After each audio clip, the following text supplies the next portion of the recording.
Hello and welcome to a look at Gauntlet 2 for the Amiga, a game that was released by US Gold, and again, like Gauntlet, which I covered yesterday for the Commodore 64, is a conversion of an Atari arcade original.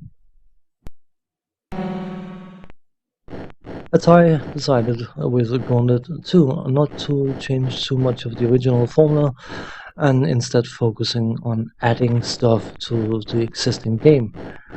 Obviously, the level layout and whatnot is completely different, but in regarding to the arcade, there was relatively few original Gauntlet 2 arcade units released. There was an offer of upgrade kits from the original Gauntlet into a version of Gauntlet 2, either a 4-player version or a somewhat rare 2-player version. Gauntlet 2 takes off from where Gauntlet left off, and again you have a choice of one of 4 characters that you can play. And again, the formula was the same, or is the same as in the first game, meaning that you have the warrior, the Valkyrie, the elf, and the wizard. This version can be played 1 to 4 players actually if you have a joystick interface, but you can cheese it a bit because a third player can actually use the keyboard. So if you should have 2 friends available and one of them doesn't mind the wonkiness of playing with keyboard, you could actually play this game 3 players at the same time. Much like the original game, I would definitely say and insist that this game is infinitely more enjoyable played with at least one other person. It becomes a bit, maybe it's because I've been playing Gauntlet and Gauntlet 2 far too much in my younger days, but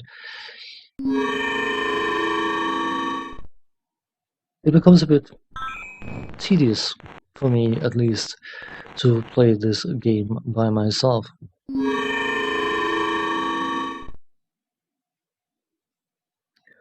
Now, of additions that was made to the original game was things like secret rooms, which you can unlock by doing a specific something in a level.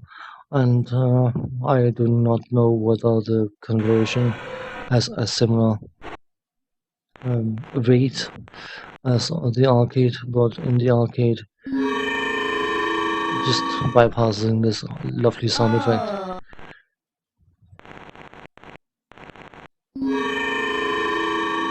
In the arcade, the player was allowed to enter a secret level every 14-15 levels. So even though you did the correct trigger point, there was a level delay, so you could go from secret room to secret room to secret room, which makes perfect sense because the secret rooms apparently contains a dragon that you can fight, and once you have defeated said dragon, it will drop a potion that will give you a permanent change to your character. Improvement, of course. The reason I'm saying it apparently is because I didn't reach the secret level or a secret level in this making of this video, and because last time I played this game was many years ago, I just can't remember what I bumped into the dragon before. I likely have. Other changes that were made was temporary buffs, where you could get something like invulnerability or reflective shocks and temporary teleports and things like that. And in order to utilize a teleport, once you had the item that would give you the teleport, you would basically just walk into a wall or other obstacle and teleport straight through it. It can be quite handy, of course, when you're trying to look for the exit.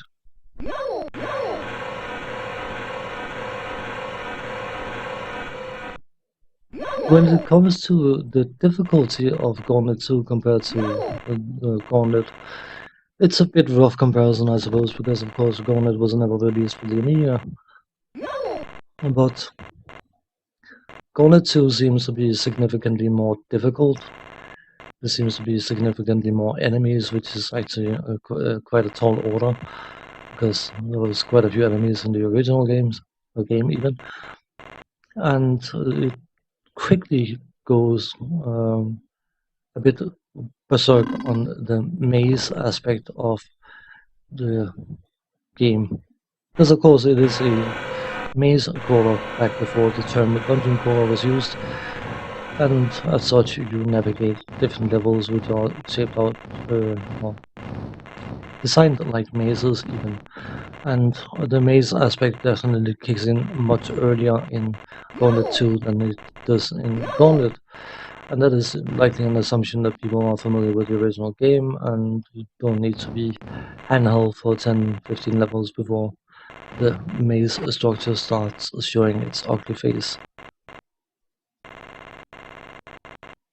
It is likely less daunting playing with a friend, but I personally found the quick turning into wonky mazes with invisible walls and all sorts of other things to be rather unwelcome.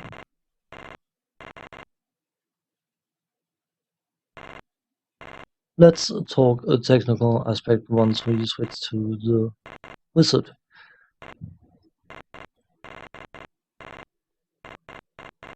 Welcome to Wizard. So, from a graphical point of view, I should have mentioned in the video yesterday that I have seen the original Gauntlet but never actually played it. I played it on computer version by the time I saw the arcade original and didn't particularly feel like playing it. But I have never seen Gauntlet 2. I can not remember having seen it regardless. So I don't have a graphical reference to work from. But a game of this type, of course, with the amount of enemies present, would only support a relatively basic graphical style, but much like in Gauntlet, I think it suits the game quite well. And while it doesn't necessarily look like a 16-bit, I mean, it is an improvement over the original Gauntlet on the Gauntlet 64, which of course wouldn't require an awful lot. Not knocking the Gauntlet 64, just the way the game was made. But the graphics are okay. Not super impressive, but definitely not unpleasant to look at. The sound design, the only music there is the title tune, which you may have heard if you're watching this video. And it sounds extremely coarse. It sounds like the musical tune has been recorded in an environment with some distortion noise in the background, and I don't find it to be particularly pleasant. The sound effects themselves, some of them are good, some of them are absolutely horrible. As I was showcasing earlier when I was playing the Valkyrie, some of those draining squares that you can run through, those kind of sound effects are headache inducing and ear splitting, to be honest, and I don't find them to be particularly enjoyable to listen to. I suppose this is a sort of a warning about you being in a nasty zone and should probably get your finger out and move away from it, but it sounds extremely unpleasant in my opinion. The speech is a nice addition, especially if you are playing more than one player, and the game is generous enough to make sure that there are more food items in the game if you play more than one player, but having that audio reference saying that you're about to game over, lose your life, whatever, is actually quite nice to have. Again, the quality of the sound effects, or speech for that matter, seems to be rather coarse. It could be a lot cleaner and a lot clearer, but all in all, it's an addition to the game that definitely makes it more enjoyable. Outside the extra gimmicks, it is still Gauntlet. Different level design, a few extra monsters, some bonus areas, and permanent buffs. I still think Gauntlet 2 is the better game than the original, but it is also significantly more difficult. On that note, thanks for watching, take care, see you next time, bye bye.